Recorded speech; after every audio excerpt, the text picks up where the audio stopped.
میرا سوال یہ ہے کہ میرے بھائی نے 30 بکرے منت مانے تھے، لیکن حالات 8 بکرے وہ دے سکے، اس کے بعد ان کا انتقال ہو گیا۔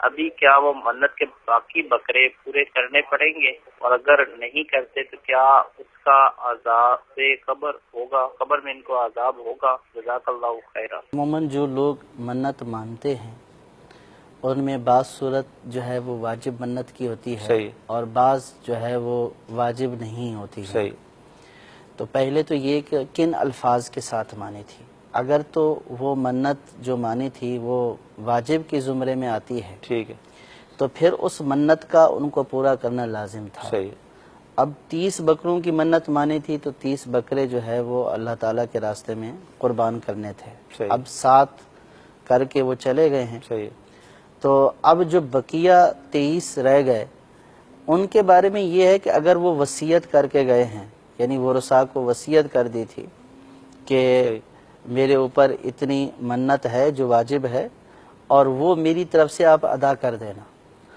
اور اتنا مال بھی چھوڑ کر گئے کہ جو ہے وہ وصیت یعنی تہائی مال جو ٹوٹل مال چھوڑا ہے اس میں سے 1/3 جو حصہ ہے وہ اس سے وصیت پوری کی جاتی ہے۔ اگر وصیت تھی اور 1/3 ان کے مال کا اتنا بنتا ہے کہ جس میں سے 23 بکرے ذبح کیے جا سکتے ہیں تو پھر تو وصیت کی صورت میں ورثاء پر اس منت کا پورا کرنا واجب ہوگا۔ صحیح، اور اگر وصیت نہیں کی تھی تو ورثاء پر اس منت کا پورا کرنا ورثاء پر واجب نہیں ہے۔ ٹھیک ہے، ہاں اگر کوئی واجب ہونے کی صورت میں اگر کوئی ان کی طرف سے ادا کر دیتا ہے تو انشاءاللہ یہ بھی بری ذمہ ہو جائیں گے۔ صحیح، اور اگر منت واجب ہی نہیں تھی صحیح ہے، تو پھر اس کا پورا کرنا ضروری نہیں ہے، صحیح، اور نہ پورا کرنا کوئی گناہ بھی نہیں ہے۔ ٹھیک ہے، لیکن یہ اسی صورت میں پتہ چلے گا کہ منت کیا تھی، الفاظ کیا ڈائریکٹ تھے۔ رابطہ کر لیں۔